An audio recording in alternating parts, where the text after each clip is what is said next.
say things that nobody cares about. All right, I'd like to call this meeting to order.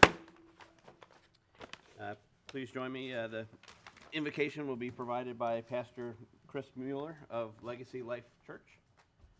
Good evening, Chris. Good evening. Thank you for inviting me here today. Thank you so much for all that you do for our community. We appreciate you very, very much. Again, my name is Christopher Mueller. I'm the pastor of Legacy Life Church. We are located at the intersection, near the intersection of Terry and Imperial, and we've been there since the early 2000s. We are a small congregation, and but I feel like, and I'm really excited as a pastor, that we have a large ministry imprint here in this community. We have been volunteering at the Bonita Middle School for over 4 years now. We actually have a prayer group there every Friday. And we also volunteer at the American House that's located right behind us, and many other things in our community. So we enjoy being here. Thank you for having us. So if you would, please join me in prayer as we begin. Dearest Heavenly Father, thank you for this glorious day.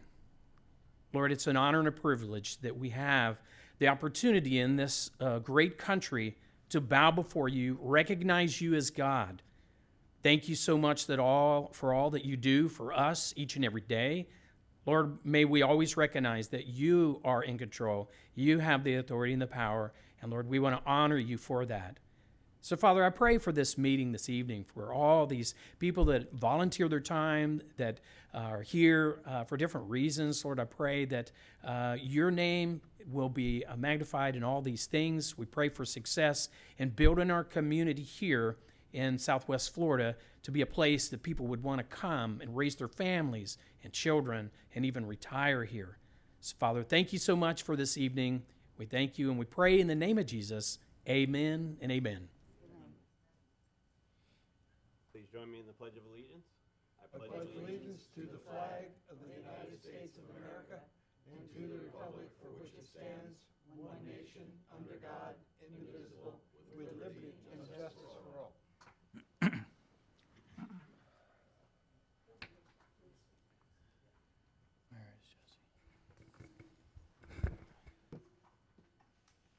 All right, roll call. Councilmember Bogas. Here. Councilmember Carr. Here. Mayor Gibson. Here. Councilmember Corey. Here. Councilmember Fullick. Councilmember Fitzpatrick. Here. Deputy Mayor Purdon. And I understand he's on his way. Thank you. All right, public comment on agenda items.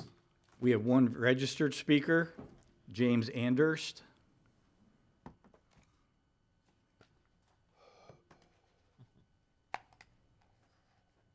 Hello, my name is James Anderst. I'm a resident here in Bonita Springs, and I'm here to talk about the presentation regarding BERT.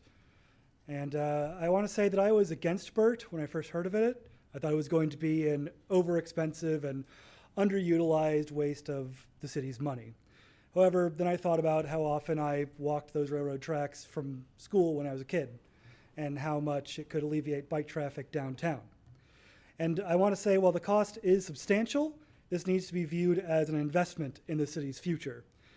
And that said, compared to other urban rail projects across the country, the cost of BERT is not out of the ordinary. The fact of the matter is that everywhere in this country that I've seen where rail trails have been implemented, they have been viewed as a success, and they have helped local businesses and raised property values.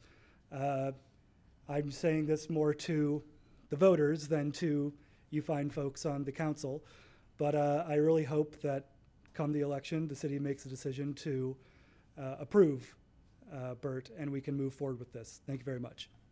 Thank you. Any other public comment? Dwight? Well, good evening, Mayor, council members, staff. Dwight Esmond, Paradise Road areas. I'm also going to mention BERT and the appraisals. All of you know that I have been questioning city spending, and the price of the railroad property concerns me, along with the total cost. Like, how is a 130-foot wide piece of property worth what Seminole Gulf is asking and what the appraisers say it's worth? I wish we had had an appraiser that was picked by us and then one that was picked by TPL. So so that they know what other rail corridors go for. A lot of people on Nextdoor and Facebook say that they're against BERT because of the total cost and question the benefits. Now, Chris Corey's done a good job of answering some of the questions and had a letter in today's paper, but I question why the city hasn't done more to answer the questions on Facebook. I don't think the public is sold on the idea, but I could be wrong. And I did try to read the appraisals, but I really didn't understand them, and that's okay, because I don't understand how a computer works, but I use them and I trust them. I just hope somebody could explain it a little better. So I'm going to trust the appraisals and that the value is accurate and vote for the bond issue. Because when it comes right down to the final analysis, do we really want to save a little bit on a tax bill, or do we want to encourage people to get healthy, to get to know their neighbors, interact in the community, and perhaps reduce traffic on Old 41? Do we want to be a small town with charm and a bright future? To quote a famous American, I too have a dream about what the BERT experience could be. The trail is close to thousands of jobs and housing, so it will be used to get to and from work, from Railhead Industrial Park in Collier to Coconut Point in Estero, and the Burnwood Complex in Bonita. People can use e-bikes, maybe even an electric trolley. It's also within 2,000 feet of 4 schools, so kids can walk and bike safely, and maybe the parents won't feel the need to drive them and cause more traffic. We could also probably include parking near intersections so that we don't need to build and spend millions of dollars on a parking garage. Perhaps we can lease space for food trucks and dessert trucks and boutique retailers and artists. Maybe even FPL will lease some space for solar panels. And I hope it will encourage people to exercise, including me, and maybe other people, and meet other people who are doing the same thing. Wouldn't it be great to have a walking, biking trail that could take you from downtown Bonita up to Coconut Point Mall and the new Estero entertainment complex, or maybe down to what's going to happen at the dog track when it ever gets built?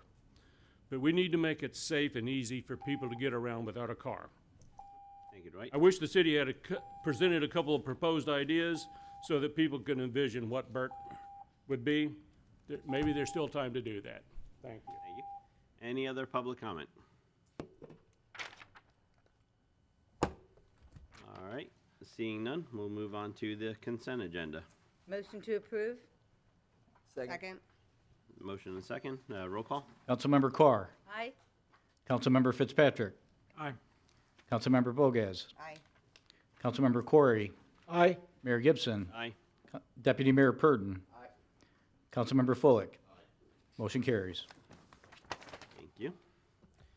All right, moving on to 7A, presentations. Thank you, Mayor and Council. At this time, we have the city's consultant with CBRE, an independent consultant that conducted a review of the 2 appraisals, and he has a full report for you as well. He is available to us via the internet. He's going to be connected here in just 1 second. All right. And just so everybody up here knows, the buttons aren't working, so if you have any comments, just Anna, let me know, yeah. I wish I would have known in advance. Plotted better. Mr. Mayor, just for clarification, this is the appraiser, the independent appraiser that the city hired. Is that not correct? That is correct. Thank you. Cortland, if you can hear us now, we would ask that you please provide your brief presentation. I believe Cortland's also going to give you a little bit of his background and then the methodology that he reviewed the appraisal information with, and give you his recommendations. Thank you. Mayor, council members, staff. My name is Cortland Irick. I am with CBRE here in Florida. I run our government services and right-of-way practice throughout the Southeast. I'm a state certified general appraiser here in Florida. I hold the MAI designation and the AIGRS designation from the Appraisal Institute. I also have the CRE designation from the Counselors of Real Estate, and am a fellow with the Royal Institution of Chartered Surveyors. I've been appraising for about 25 years, and that includes some rail corridor experience in Duval, St. John's, Broward, Palm Beach, and Dade counties. I was hired by the city to review the two appraisals that the Trust for Public Land had done on the proposed project, the trail project. And the purpose of this review is twofold. It is to first check the appraisals for USPAP compliance, which is the Uniform Standards of Professional Appraisal Practice, which is the guiding document that all appraisals must meet to be considered valid. And the second point is part of the review process was to review the analysis, opinions, and conclusions that the appraisers made, checking them for accuracy, completeness, methodology, and appropriateness for the intended use of the appraisals. And so I did that. I went through both reports. All the reports were USPAP compliant. Both reports were USPAP compliant. During the review process, I found the methodology to be consistent with what would be expected for a corridor of this size and in this location. The sales that were used were considered to be acceptable and appropriate. And while there were some, minor errors and inconsistencies between the reports, none of them were material and affected value. And the overall point of the appraisal review is to either recommend or deny the appraisal for y'all, for your intended use, for your purposes, with the purchase of going forward on the purchase. And my recommendation after reviewing both appraisal reports is recommend that you move forward with that they are acceptable for your purposes of moving forward. Thank you. Do we have any questions for Cortland? Jim? Yeah, this is really two questions, and the first really is if you read down into the fine print, because of the timing of the environmentals and so forth, that there are stated assumptions that the appraisals do not reflect the assumption as to what the scope of environmentals may be. The difference between the $35-odd million and the 28.5 purchase price provides me comfort that the cushion is there in terms of making the right sense. My biggest concern is in the out option. Is I just want to verify and clarify with Derek, is that when we get the results of the phase 2 environmental, that if it is a dramatic issue, that the city still maintains its right to exit the deal. Absolutely. So let me, thank you, Councilman Fitzpatrick. So if you recall back when we did the agreement, because the city was going forward with the referendum because of the dollar amounts involved, we put what I'll call a few additional exculpatory provisions clear in our agreement with TPL. And one of those provisions is that if the environmental reports come back, the phase 2 comes back, and it triggers any kind of mandatory, what I'll call affirmative mitigation. In other words, not that there's something in the ground that, we're not intending through our intended use to touch or do anything with, but it's something that triggers, like CERCLA, Superfund. We have to go in there and clean up. Anything like that, we're able to withdraw from the agreement. With respect to the appraisal, I want to add just one more thing. To Mr. Espin's comments, the city was involved in the selection of the appraisers. TPL was open to anyone we wanted to utilize. One of the prior appraisals had been by the city's typical appraiser, so we decided to look for other people. We helped to set those criteria along with our other governmental partners and helped to narrow down the list.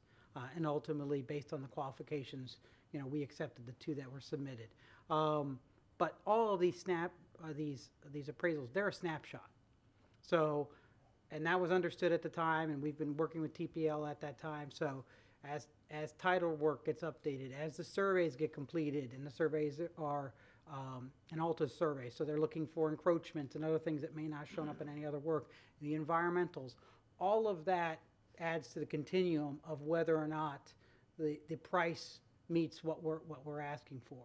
The way our contract is revised, we can step out for any one of those reasons. And so far, as we've received the preliminary drafts, and I'll continue to update you as the due diligence move forward, there is nothing that's crossed that line that we felt the need to bring to the council. But I hope that answers your question fully. Yes, it does. Thank you, Derek. And Cortland, I want to thank you for the thoroughness of your review of both of the appraisals, and I'd like to particularly compliment the thoroughness and the work of BBG. They did a great job, and they were very good in explaining what they used in the process, so thank you. Derek, does it also cover the structural issues of the bridges? So, no, it doesn't, because none of the things that will require what we end up doing with what we contemplate, none of that's included. So if we decide that we want to have, brick pavers versus asphalt versus a completely capped system versus, all those things that are basic decisions we make of what kind of quality we want and what level and how long we're going to do the improvement, none of that was something that we had the budgets for or the designs and plans for that we could have incorporated into the early phases of the agreement. So the two key things that could really screw us, environmental and structural. Structural's not. Structural's up to us. Environmental is in our contract. Yes, I Environmental's know in the that, contract. but obviously, I find it hard to believe that after 100 years of diesel fuel leaking in, that there aren't structural issues, environmental issues, but perhaps that's why many railways donate land, because they want nothing to do with the environmental impact. Now, of course, the Burt Trail was not donated, it's for sale. It was cut down in price. It was also cut down in how long it was going to be. It is now 11.4 miles. And Bonita Springs has the largest section at 5.8 miles, and we're paying $28.6 million. Okay, and I'm sorry, but there are bridges that might need to be replaced if we want to walk across them. So the structural aspects have to be considered, but apparently not. My issue with the appraisals are that, well, 6 years ago, I believe Land for Public Trust has tried to acquire Seminole Rail Trail. And they tried, and then 2 years ago, they came to Bonita Springs and Estero and Naples and said, buy this. If y'all chip in $5 million, we'll get the rest. We'll get the commissioner, the county, the federal, we'll get grants, MPO, FDOT. We'll take care of everything else. Then Collier had its own little twist, so it backed out, came back and forth. But Bonita and Estero both asked to add more money, and we did. And then we found out that no commissioner would support it in Lee County.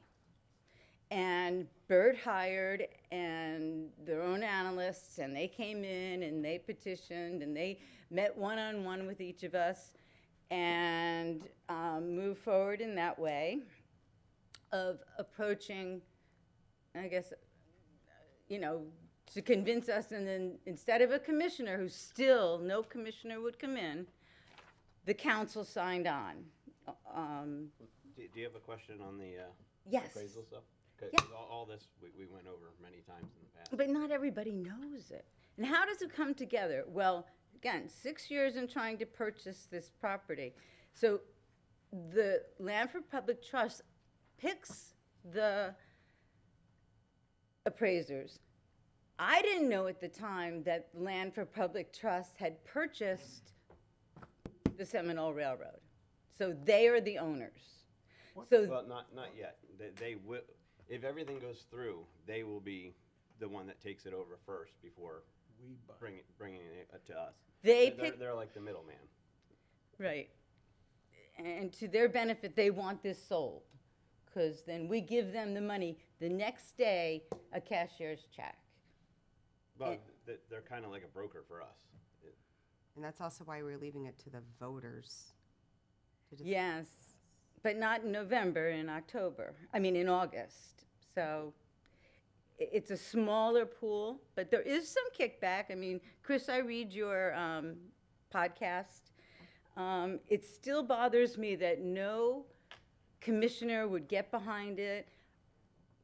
MPO put it on its list of priority, and it still was not picked up by anybody in Tallahassee. And when the governor gave out money, we did not get any of it. So That's not true. We got money from the governor. for Bert, Not for Bert. no. But we didn't ask for money from Bert, so why would we get it? This isn't this isn't the appropriate venue for airing all of your grievances again on Bert. If you have a fundamental question or issue about what we're talking about, okay, let's get to that. All right, well, CBRE and Mr. Cortland Ivak did an excellent job at presenting, but again, his job was to make sure that the former appraisers checked all the boxes and followed protocol. There was no looking into what the appraisal was 6 years ago. There was no looking into how much the taxes have been paid. So the purchase is extraordinary, and it doesn't take into account the construction costs, which will be $60 million at best. And we're going to have to take out another. Right. You Yeah. can't, that's not even what we're Yeah, talking. we need to get back to just on the appraisal. Even in a bigger picture, it's not ours. You're acting like this is our project. This is not our project. This is a project that's happening within the confines of Bonita Springs, and if it passes, we will be responsible for making sure that it comes to fruition. But this is not our project. This isn't a budget item of ours. This is an entirely independent group that is doing a voter referendum on this. This is nothing to do with us. So to keep going back and forth on the merits of whether this should or shouldn't happen, this is not the appropriate venue for it. This needs to be taken up with the voters. This isn't a situation. This is not ours. Well, there's a lot of disinformation out there to the voters, and they don't know the details. Yeah, and the disinformation is coming on social media. It's not coming from this dais or our staff or our appraisers. And we keep listening to people on social media, and that's what frosts me. Portland, if I may, and I want to thank you. He met with everybody on this council that wanted to. I've been in my business, which involves, as you know, Cortland, evaluating appraisals for 30 years. And he did an excellent job of a desk review, which we asked for. The comment was made here, the comments being made up here about these aren't our appraisals. Yes, they are. And he was hired, Cortland was hired by this city to review, to make sure that the appraisals were accurate. And he doesn't look at the check marks. He's looking at the validity of each appraisal. That's what he does. He's doing an appraisal of an appraisal, not did he check all the boxes. We didn't pay that kind of money. And he's one of the best people in the country, not the state of Florida, the country, to do this for us. So questioning what the city did, I don't get it. The transparency of this group through this whole process has been exemplary. And I just don't know what the question is that you're asking, Laura, really. What's the question? Okay, well, Mr. Ivak, what is your best advice in terms of the fiscal viability of this project? I'm afraid that's outside the scope of my work or what. I could not answer that question.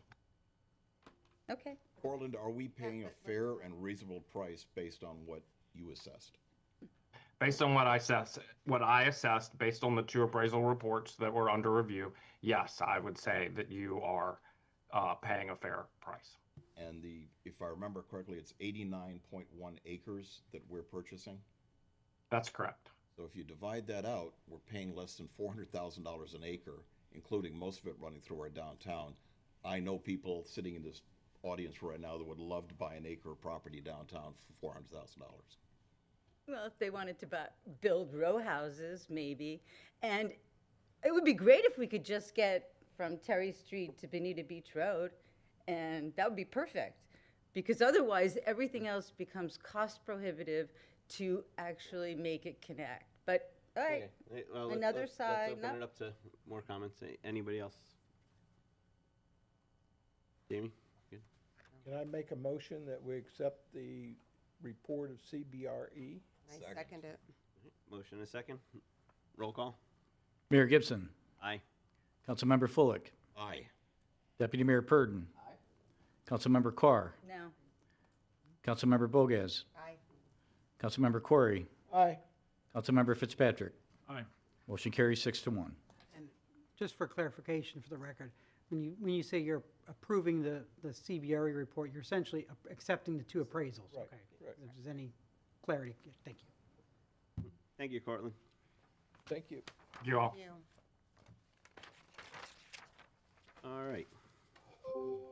Moving on to 8A. Jim?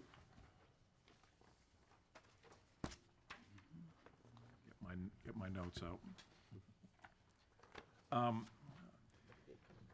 year ago, back in August of last year, I raised the concern about the condition of Kent Road, primarily because of its access to Nature Place and YMCA and all of those activities along that area.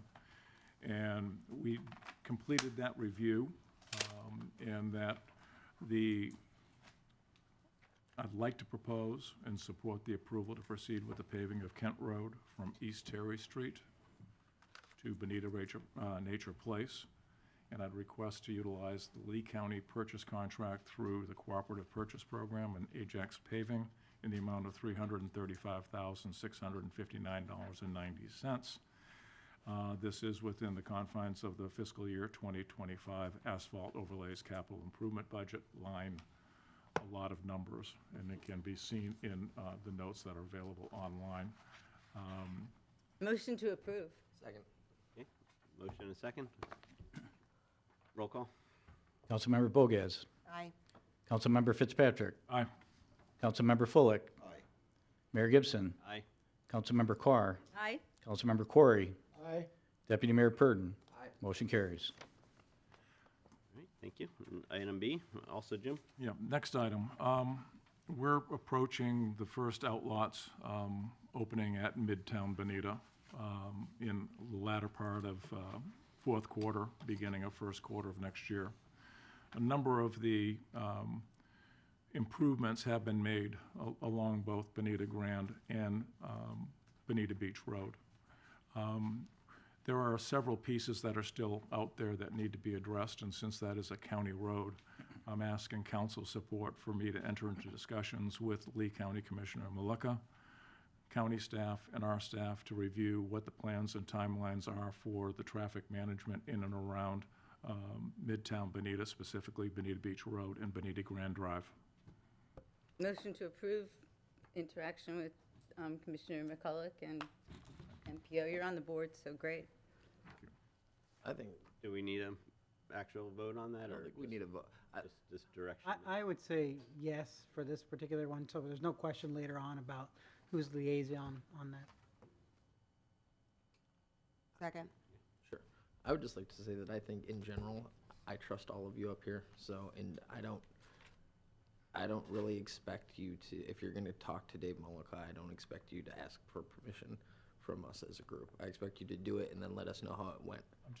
That's how I've always operated, so I just don't want you to feel like it has to be this extra special way that we communicate. They're just people, and if we can move the ball, I don't care if it's her, me, you, or whoever, move the ball, update us after. I appreciate your trust and support, and quite honestly, from my end, I'm just trying to follow prior protocol in terms of our discussions outside the city, and so that, saying what the heck is Fitzpatrick doing, so it's on the table, so with that. We do need a vote? Yeah, Let's take a- motion and a second, roll call. Councilmember Fullick. Aye. Deputy Mayor Purdon. Aye. Councilmember Carr. Aye. Councilmember Corey. Aye. Councilmember Fitzpatrick. Aye. Mayor Gibson. Aye. Councilmember Bogues. Aye. Motion carries. Thank you, Jim. Thank you. Right. Item 9, city attorney items. Thank you very much.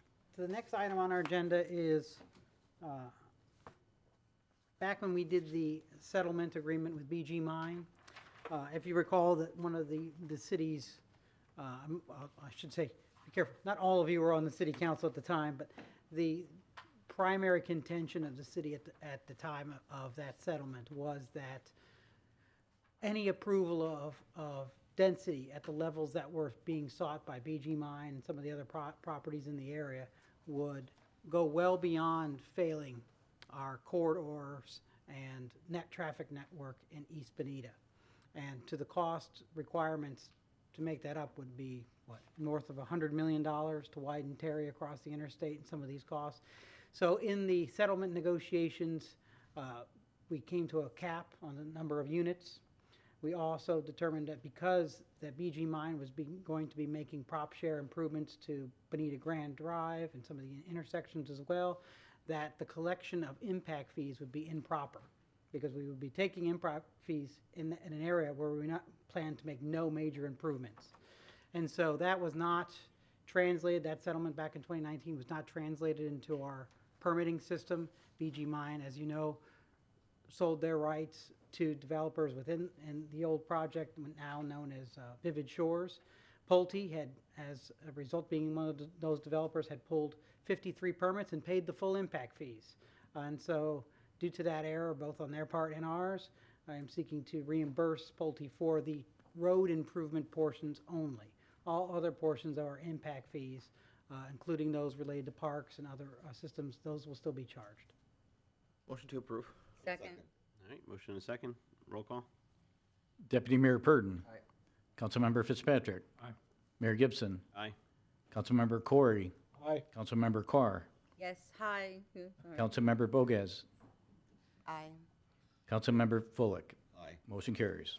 Thank you. If there, we don't know the specifics on all the developments, sub-developers in there. If there are any others, that as John's going through the system, we'll bring those back to you as well. Thank you. Thank you. Anything else? No, nothing else. Thank you. Thank you, Derek. City manager items. Thank you, Mayor and Council. At this time, we have an update on fiscal year 26-27 draft budget. And also Lisa has some other state projections, some other updates as well.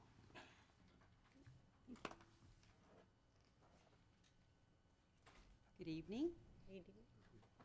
I will be brief. My first slide will outline our budget calendar.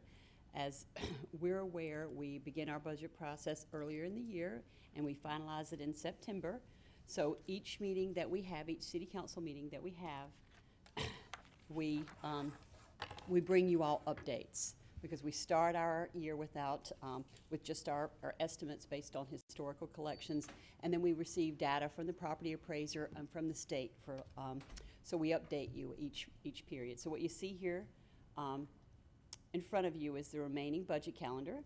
So today we'll be discussing the budget, and we look for city council's input. Our very next council meeting, Wednesday, August 19th at 9 a.m., we will again bring you an update. And again, we'll have a discussion about the budget to incorporate any direction that we should receive.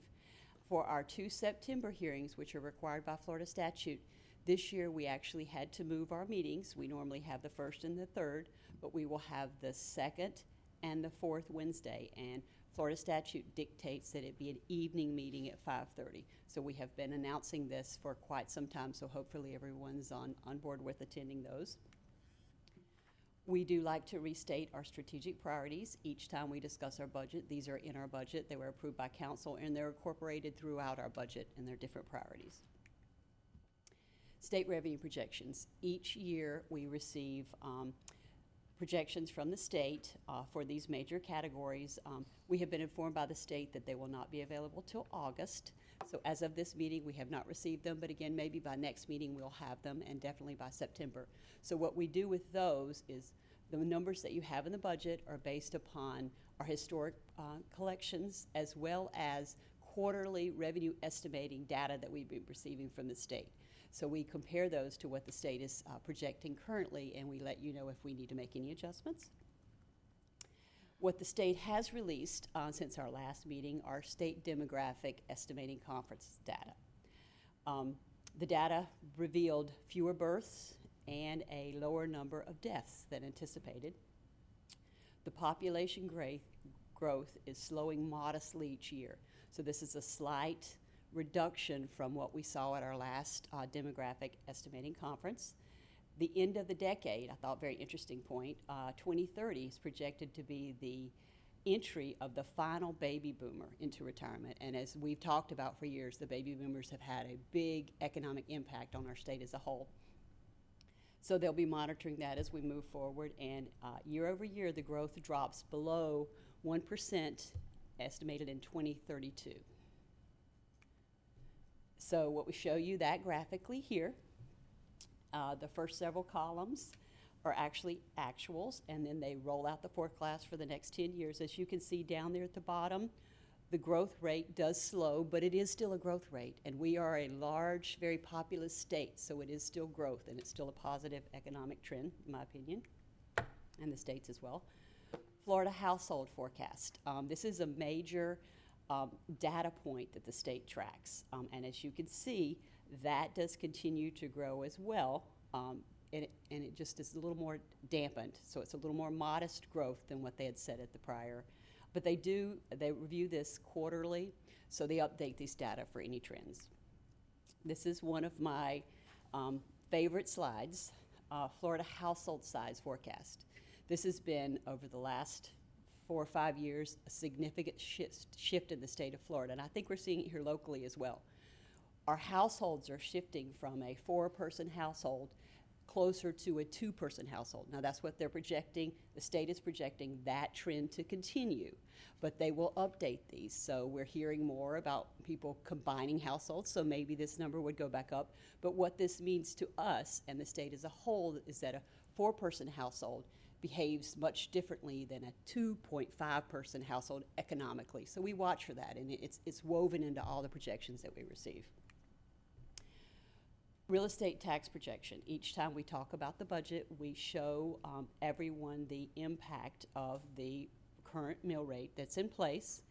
You saw our budget calendars. There will be 2 more mill rate votes in September. But right now, our mill rate is set at the rate that was last year. So for the values that are listed here, those would be the potential 2026 tax increases for those households. And those are Save Our Home households. We wanted to show you the previously discussed budget changes.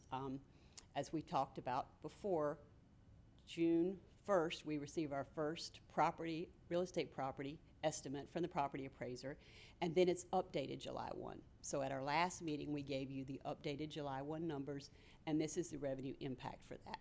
And it will be incorporated into your budget draft. Potential budget change for discussion. At the last meeting, it was indicated that the Halloween event was recommended for a road closure, and a cost for that was mentioned at $15,000. Our city manager indicated that our economic development line item had really not been utilized for the last couple years, and if council should wish, that money could be, line item could be reallocated to fund that project. So we're looking forward to that road closure for the Halloween decor and stroll.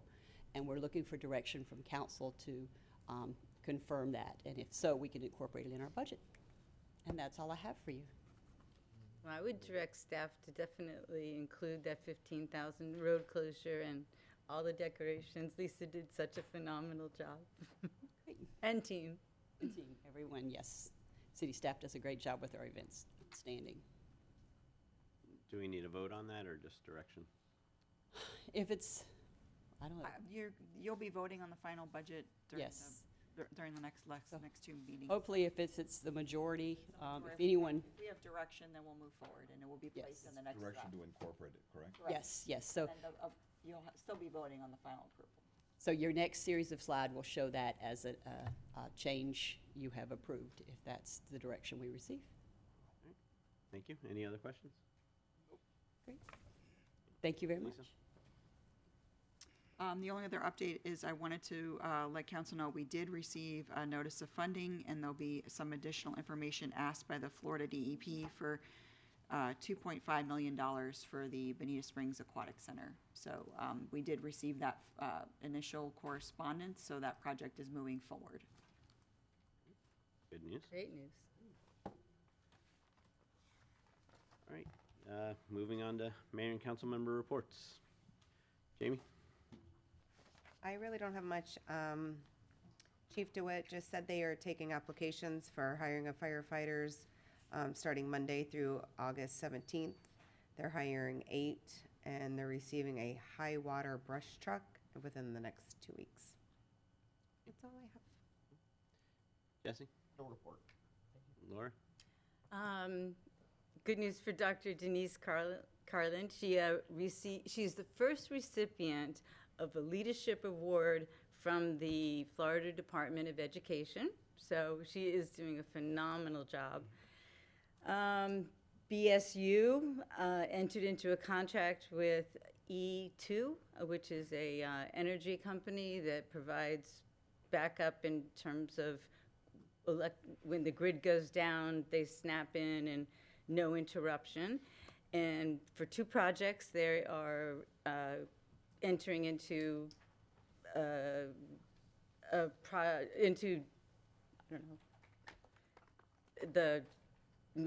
don't know, they signed the deal, and it will definitely improve stormwater management, resiliency, and make us stronger against tough hurricanes. And that's all. Thank you, Laura.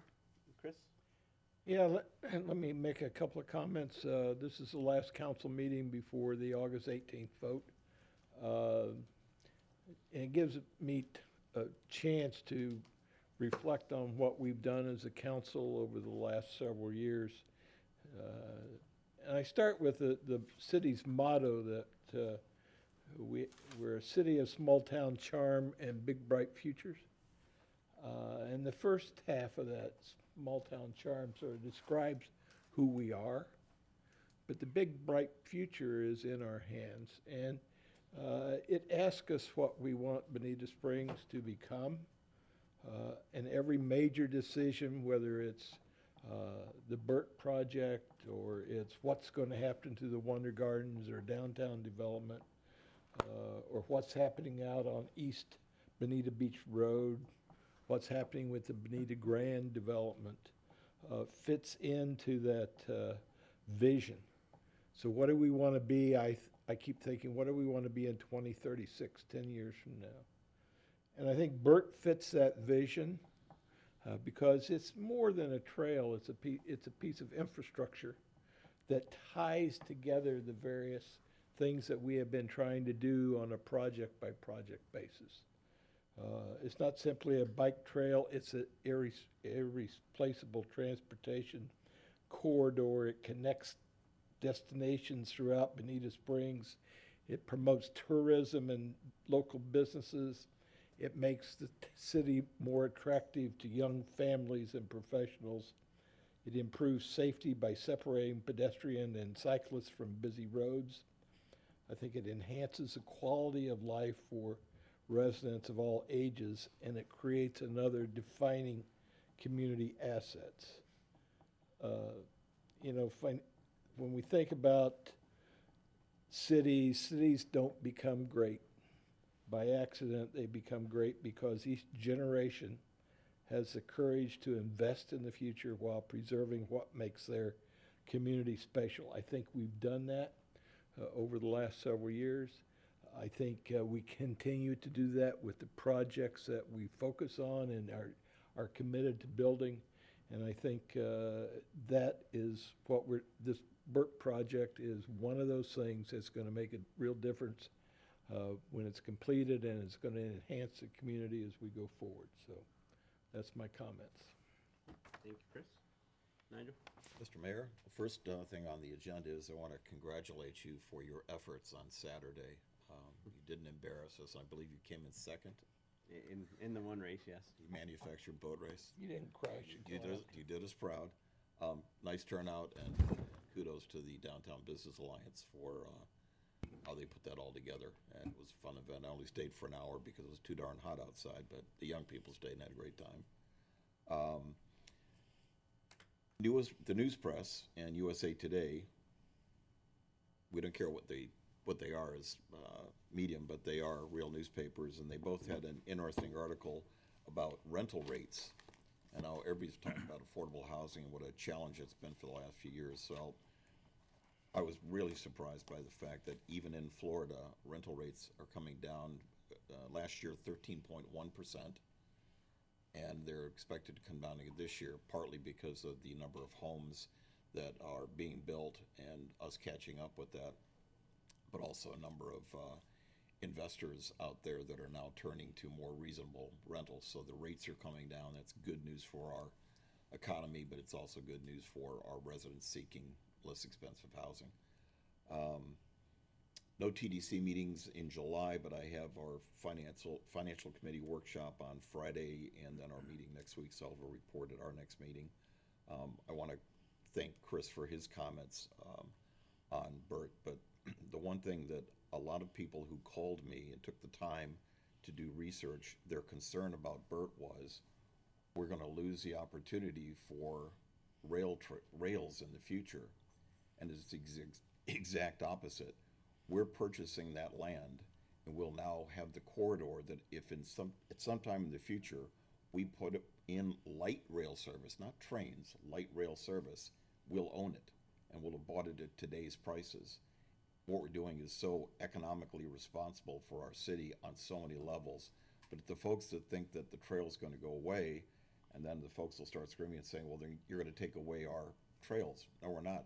They exist side by side. If you go out and do the research, the communities that have them, you have light rail alongside the walking and bike trails. They coexist and they complement each other. So again, I commend this council and I thank staff and everybody else on the efforts that we put into this. We've done a really good thing for the people who will live here long after we're gone. Thank you. Thank you, Nigel. Jim?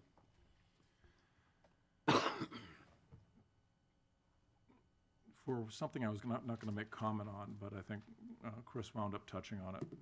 And I think we as council members need to, we can't politicize or whatever this whole upcoming vote regarding how we approach taxes in November. But I think we as council members need to better educate our respective constituents about how efficiently the city runs. Most people don't understand that for every property tax dollar collected, we get about 6.6 cents. And then you assess that against what we have done for the quality of life here, to Chris's point.